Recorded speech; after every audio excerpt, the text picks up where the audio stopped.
आप देख रहे हैं पाकिस्तानी खबरों और तबसरों पर मुश्तमिल आखिरी शो। बिस्मिल्लाहिर्रहमानिर्रहीम। अस्सलाम वालेकुम नाज़रीन, इरफान हाशमी आपको प्रोग्राम आखिरी शो में खुश आमदीद कहता हूं और हमारे साथ मौजूद हैं शाहीन से भाई साहब। शाहीन साहब अस्सलाम वालेकुम सर। जनाब अली वालेकुम अस्सलाम, खैरियत से हैं आप? ठीक हैं, अल्लाह का बड़ा ही करम है सर। और पाकिस्तान के हालात हमेशा की तरह कुछ समझ नहीं आता कि सर किस तरफ जा रहे हैं। हुकूमत ज़रा सी कोशिश करती है कि इसे संभाला दिया जाए, हालात पे काबू पाया जाए, लेकिन कुछ ना कुछ सर ऐसा हो जाता है। मिसाल के तौर पर पाकिस्तान में इस वक्त ये जो इलेक्शन रिफॉर्म्स की बात की जा रही है, इस वक्त एक बहुत बड़ा एक सवालिया निशान है। हुकूमत चाहती है, प्लेज किया था कि इंतखाबी इस्लाहात लेकर आएंगे 2018 के इलेक्शन से पहले। 2013 के अंदर इमरान खान की जो स्ट्रगल है पूरी, उन्होंने कहा कि 4 हल्के खोल दें। आपको सर याद होगा किस तरह ये स्ट्रगल चली, और हमने तो सर हर इलेक्शन में देखा है हारने वाला कहता है मैं ना मानूं। तो सर ये निज़ाम जो लाने की कोशिश कर रहे हैं, आप कानून जो मर्जी ले आए, इस्लाहात जो मर्जी कर लें, आपको लगता है कि जब तक उन पे इम्प्लीमेंट नहीं होगा, ये जो मशीनें बनाने लगे हुए हैं और जो बन रही हैं, ये निज़ाम को सही कर पाएंगी? क्योंकि सर इंसान तो फ्लॉप हो गए, क्या मशीन इस निज़ाम को ठीक कर पाएगी कि नहीं? बहुत शुक्रिया इरफान। देखें, बात यह है कि ये इमरान खान का तो बहुत पुराना ये प्लेटफॉर्म है कि जी इलेक्शन रिफॉर्म होनी चाहिए और मॉडर्नाइजेशन होनी चाहिए, इलेक्ट्रॉनिक होना चाहिए, सारा कुछ ट्रांसपेरेंट होना चाहिए। बिल्कुल ठीक है, वो है उनका एक, उन्होंने कहा भी था और उन्होंने कहा कि हम करेंगे, मगर वो 3 साल से मुख्तलिफ एक के बाद एक चीज़ों में फंसे हुए हैं और नहीं कर सके। अब उनको थोड़ा सा बहुत एक स्पेस मिला है जिसमें वो अपने पुराने जो मैनिफेस्टो था, जो उनके जो प्रॉमिसेस थे या जो भी थे, उसकी तरफ वो जा रहे हैं। और ये एक उसमें बड़ा इम्पॉर्टेंट था कि जी ये इलेक्शन रिफॉर्म्स हम करेंगे। लेकिन ये एक आजकल जो इश्यूज चल रहे हैं और जिस तरह की पॉलिटिक्स है हमारी, उसमें ये पैचवर्क टाइप का लगता है कि जी एक छोटी सी चीज़ को आप पैच कर दें कि जी इसको हम बजाय मैनुअल के उसमें मशीन लगा दें तो ये सारा ठीक हो जाएगा। मेरा ख्याल है कि ये इशू बहुत बड़ा और बड़ा बेसिक इशू है। ये इशू ऐसा है कि इसको आप किसी एक मशीन पे, अव्वल तो कोई तैयार नहीं होगा, जो बाकी जो लोग हैं इनके जो अपोनेंट्स हैं, पार्टीज़ हैं, वो कोई ना कोई इसमें उन्होंने ऑलरेडी निकाल दिया है जी कि इससे कुछ नहीं होगा, आप लोगों को मना करें कि वो दखल अंदाजी ना करें। अब ये और सारे इलेक्शन का सिस्टम ठीक है। खाकान अब्बासी साहब का मैंने ये बयान सुना, उन्होंने कहा जी ये सारा सिस्टम ठीक है, जो बीच में आगे गड़बड़ करते हैं उनको मना करें। अब इस तरह के अगर ऑब्जेक्शन होंगे तो ये तो कोई आप कहीं रिफॉर्म्स को ले जा नहीं सकते। और जो ये जो इन्होंने किया है कि जी ऑर्डिनेंस जो इशू किए हैं, उन्होंने 2 ऑर्डिनेंस इशू किए हैं और उनकी लाइफ जो है वो मैक्सिमम 6 महीने की है। 6 महीने की है। 6 महीने में तो कुछ हो नहीं सकता। 6 महीने बाद पार्लियामेंट में अगर आप ले जाएंगे तो वहाँ ये लोग बैठे हैं, ये करने नहीं देंगे, तो इसका तो कोई फ्यूचर मुझे नज़र आता नहीं है। लेकिन जो काम करने की बेसिक चीज़ है वो एक लार्जर पिक्चर है कि देखिए इलेक्शन रिफॉर्म्स क्यों आपको चाहिए, आपको जुडिशल रिफॉर्म्स क्यों चाहिए, आपको अकाउंटेबिलिटी पे जो इतना शोर मचता है वो क्यों मचता है, आपको ये जजेस जो एक तरह से नज़र आते हैं, इस तरफ जा रहे हैं उस तरफ जा रहे हैं, क्यों?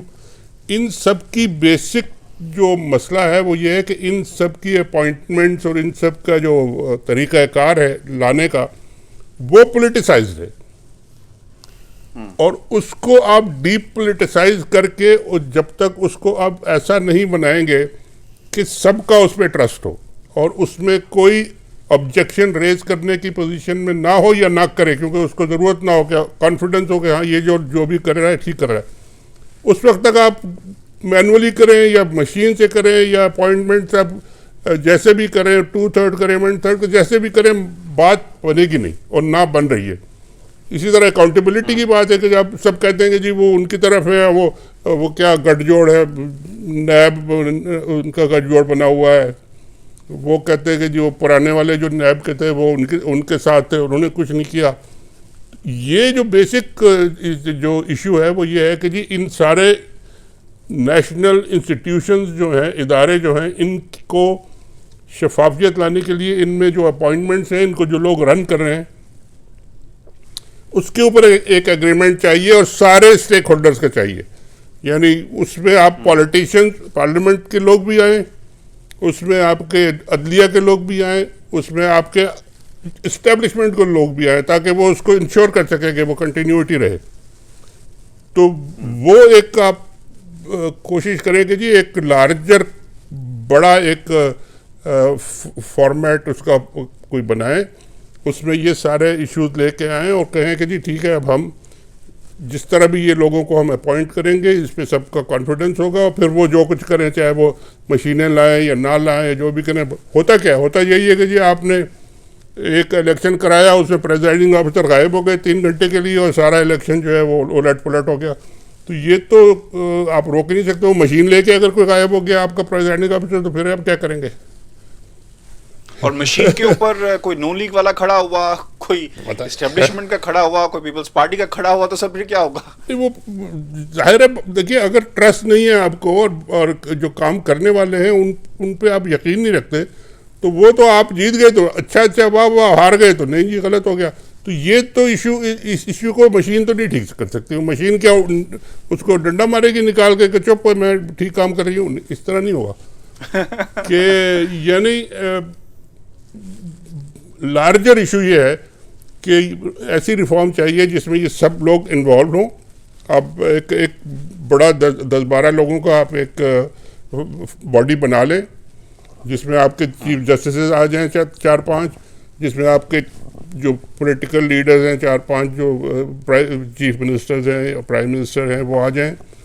आर्मी के आप उनसे एक दो लीगल और वो एक्सपर्ट मांग लें कि जी आप भी शामिल हो जाएं, और फिर सारे बैठे और कहें कि जी हमने जो लोगों को इंडिपेंडेंट जो स्टेट के इंस्टीट्यूशंस में जो अपॉइंटमेंट्स जो हैं, इनको हम किस तरह रेगुलेट करेंगे ताकि सबका कॉन्फिडेंस हो उसमें। और वहाँ कोई अगर आप एग्रीमेंट कर सकते हैं तो फिर ये सारी बेसिक चीज़ें ठीक होना शुरू होंगी, वरना ये पैच वर्क से मुश्किल है कि काम इस तरह चले।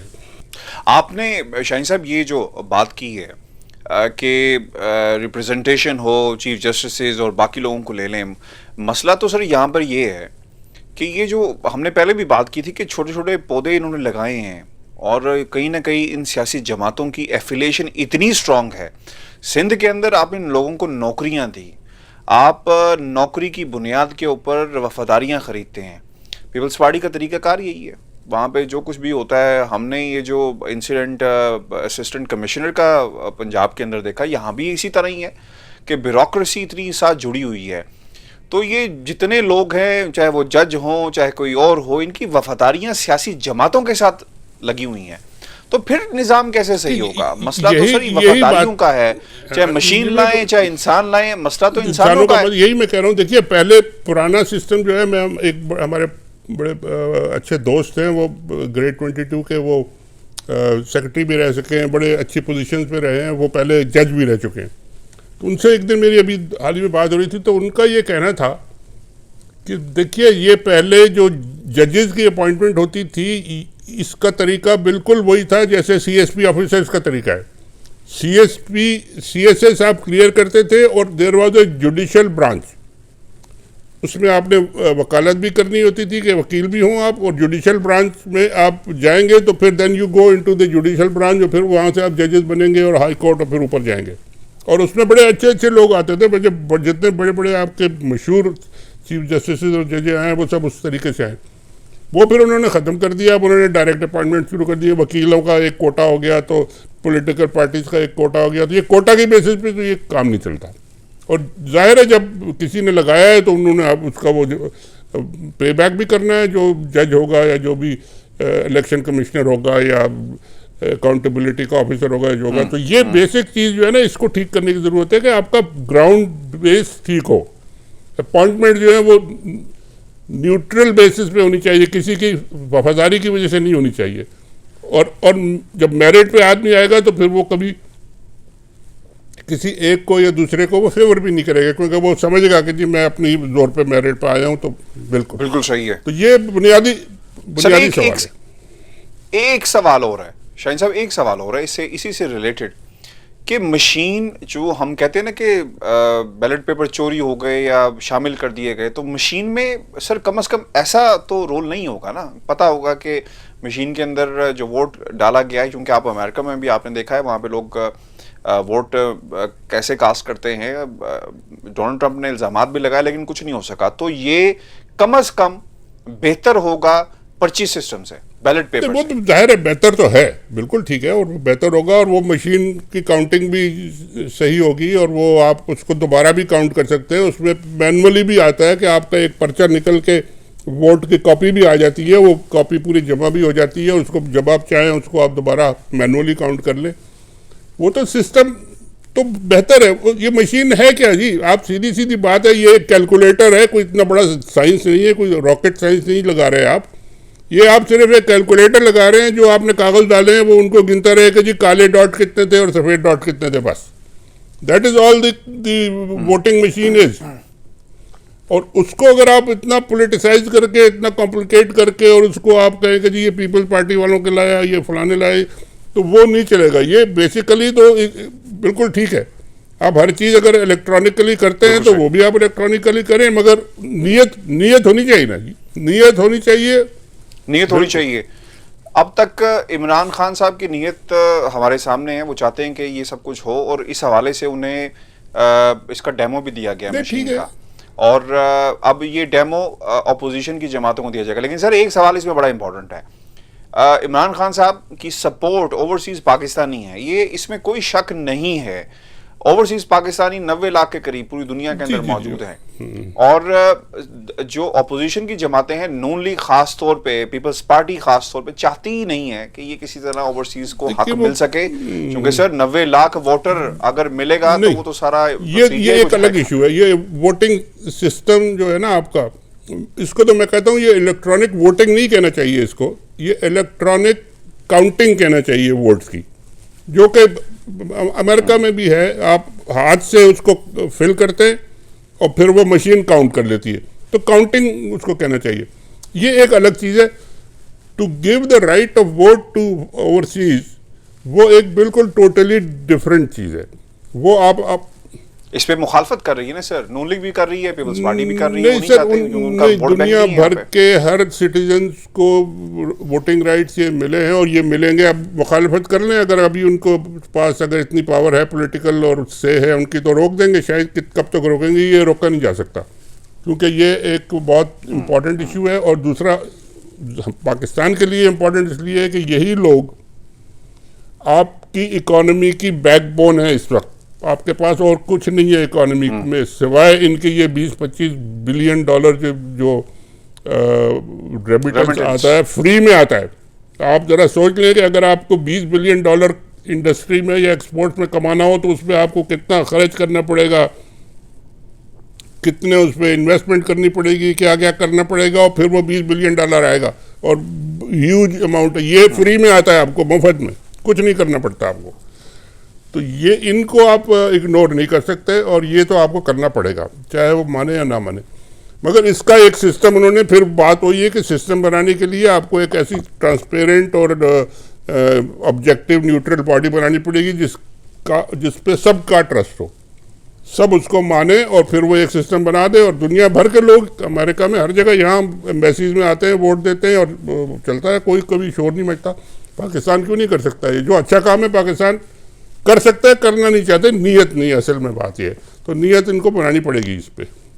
शाहीन साहब, ये जब आपको याद है कि साइंस एंड टेक्नोलॉजी की जो वजारत है वो फवाद चौधरी साहब के पास पहले थी, तो ये सारा काम वो करके गए हैं और वो लगे हुए हैं। लेकिन इस पर मेरा ख्याल है कि हमें अलहदा से भी बात करनी चाहिए, क्योंकि अभी ये सिलसिला चलेगा और काफ़ी दिन तक ये बहस होती रहेगी। मीडिया सेक्शन के अंदर दो आज खबरें सर बड़ी इंपॉर्टेंट है। अरशद शरीफ साहब के प्रोग्राम के अंदर जुबैर साहब बैठे हुए थे और उन्होंने कहा, सवाल पूछा अरशद शरीफ साहब ने, उन्होंने कहा कि जनाब आप फ़ौज के पास जाते हैं, बात करते हैं, मदद मांगते हैं। उन्होंने कहा जी ऐसा ही बात नहीं है, ये तासुर गलत दिया जाता है। जुबैर साहब ने सर मानने से इनकार कर दिया। एक तो ये चीज़, और दूसरी बात सर, शाहजेब खानजादा के प्रोग्राम के अंदर इरफान कादिर साहब बैठे हुए थे। इरफान कादिर साहब ने क्या कमाल किस्म की मंतक पेश की है अकामे के मामले पे, और वो ये कहते हैं कि इसके ऊपर भी सुप्रीम कोर्ट को जो है वो देखना चाहिए, और मिसाल वो दे रहे थे जस्टिस काजी फाजीसा की असासों वाले केस के हवाले से। तो सर ये हो क्या रहा है? उधर वो कहते हैं मैं नहीं जाता, ये कहते हैं कि नवाज शरीफ तो सर कोई कैंपेन तो शुरू नहीं हो गई है करेंगे, उनका काम ही है कि वो करेंगे। लेकिन जो आपने जिक्र किया जुबैर साहब का, देखिए अगर आप मीडिया पे बैठे हैं और आपका मीडिया पे 10 दफ़ा आप खुद कह चुके हैं कि जी हाँ मैं गया था और मिला था और इसलिए नहीं मिला था, इसलिए मिला था और यूँ किया था यूँ नहीं किया था, और फिर फौज ने भी जाके कह दिया कि जी क्यों आए थे, उसके बाद अब अगर आप बैठ के बिल्कुल साफ साफ ये कि झूठ बोलेंगे आप, तो फिर भाई आप ना आया करें, किसी और को भेज दें। क्या आपकी क्रेडिबिलिटी रह जाती है अगर आप बैठ के वहाँ इतने सब कुछ का तासुर कर दिया? तासुर क्या हो जाएगी? गलत जो बात थी वो सबको पता है, सबने बता दी, अब आप बैठ कर तासुर बदलते रहे, छोड़े। इरफान कादिर साहब ने जो बात की है वो बड़ा मुझे कुछ समझ में क्लियर इसलिए नहीं आई कि एक तो रिव्यू हो चुका उनका जो कामे का केस था, वो तो उन्होंने रिव्यू किया था, वो भी रिजेक्ट हो गया था। काजी आसिफ फैज ईसा साहब का रिव्यू जो था वो एक्सेप्ट हो गया, उनका तो ये अभी पहले स्टेज थी कि उन्होंने रिव्यू किया, वो मान लिया उन्होंने, तो वो तो एक स्टेप उनका हो गया। अब इकामे के वो अब दूसरे रिव्यू, सेकंड रिव्यू में अगर वो जा रहे हैं इरफान कादिर साहब, तो ये तो फिर आप बुनियादी कानून को चेंज कर रहे हैं, या आप क्या चीज़ चेंज कर रहे हैं, लॉ को चेंज कर रहे हैं, या सुप्रीम कोर्ट का कोई नए ऑर्डर्स आ गए हैं, क्या है कि सेकंड रिव्यू भी अवेलेबल है? अगर सेकंड रिव्यू अवेलेबल है तो फिर जितने भी केसेस हुए हैं आज तक रिव्यू के, फिर सारे सेकंड रिव्यू में जा सकते हैं। काजी ईसा साहब का केस भी सेकंड रिव्यू में जा सकता है, सबका जाएगा। तो ये तो मेरा ख्याल है कि उन्होंने ऐसे ही वफादारी में कुछ ज़्यादा बात कर दी है, वरना ऐसा मुमकिन है नहीं कि ये पूरा का पूरा सिस्टम चेंज हो इस तरह। शाहीन साहब, किस्सा निफ सदी का है और लोगों को बड़ी शिद्दत के साथ इंतजार था। मैंने हिंट दे दिया था पिछले सेगमेंट में फवाद चौधरी साहब का, बड़ी मेहनत करके उन्होंने ये मशीनें जो हैं वो तैयार की हैं। खैर उन्हें इसका फल मिलता है या नहीं मिलता, ये मेहनत हमेशा से करते रहे हैं, तो इन्होंने हमेशा मेहनत की है, कभी इधर मेहनत की कभी उधर की। तो खैर मैं तो इन्हें जब ये वकील थे तब से जानता हूँ जी। मैं भी उनकी एक मुझे उनकी एक मेहनत का किस्सा याद आ गया जो मेरे लिए बड़ा इंटरेस्टिंग भी था, और शायद लोगों को भी इंटरेस्टिंग लगे कि वो मेहनत कर रहे थे जब वो हमारे दोस्त हैं, और वो जगह जगह का पानी पिया है उन्होंने, और हर जगह का उनको यानी अंदाज़ा है कि कैसे काम होता है। तो वो उस ज़माने में, ये मेरा ख्याल है 10-11 साल पहले की बात है, शायद 2009 या 10 की या 11 की, इस तरह की बात है। फवाद साहब हमारे जो थे वो मुशर्रफ साहब की मुस्लिम लीग में थे, और उनके एक तरह से एडवाइज़र थे और स्पोक्समैन थे, और उनके साथ वो अटैच थे बहुत। उसके बाद शायद वो बिलावल साहब के भी एडवाइज़र है, फिर अब वो इमरान खान साहब के भी वज़ीर हैं, तो वो तो ठीक है, उनका अपना पॉलिटिकल कैरियर है।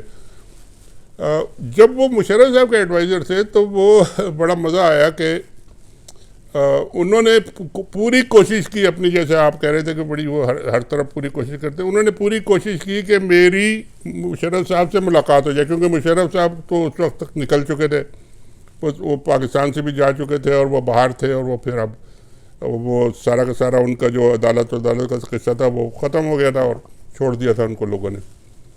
तो वो चाहते थे कि जी अब पुराने अपने वो ज़रा मीडिया को भी ठीक करें, अपना PR भी करें, इंटरव्यू वगैरह भी करें। तो मेरी मुलाकात आखिर में जो मुशर्रफ साहब से हुई थी वो 2000 में हुई थी, जब मैं इस्लामाबाद में था और नवाज़ शरीफ को भेजा गया था पूरी फैमिली को अपना सऊदी अरब। तो उसके बाद 2 दिन बाद इन्होंने सब एडिटर्स को और सबको बुलाया था, और उसमें अभी तक 20-25 लोग थे, सारे बड़े बड़े लोग थे, सबके नाम मौजूद हैं। तो वो वहाँ पे मेरा एक इनसे थोड़ा सा टिक जिसे कहते हैं ना, वो हो गया मुशर्रफ साहब से। मैंने सवाल किया, और मैंने सवाल थोड़ा सा ब्लंट किया, जो कि मेरा ख्याल है कि करना ही चाहिए हर एक को ब्लंट। मैंने उनसे पूछ दिया कि जी आप अभी 1 साल हुआ था उनको आए हुए, कि आप मिलिट्री फ़ौजी वो आए हैं, चीफ एग्जेक्टिव बन गए और फ़ौजी हैं, और आपके पहले भी कितनी फ़ौजी आ चुके हैं, तो आप में और उनमें क्या फ़र्क है, और लोगों को आपकी बात पे क्यों यकीन करें आप जो कह रहे हैं तो और क्या आप डिफरेंस है।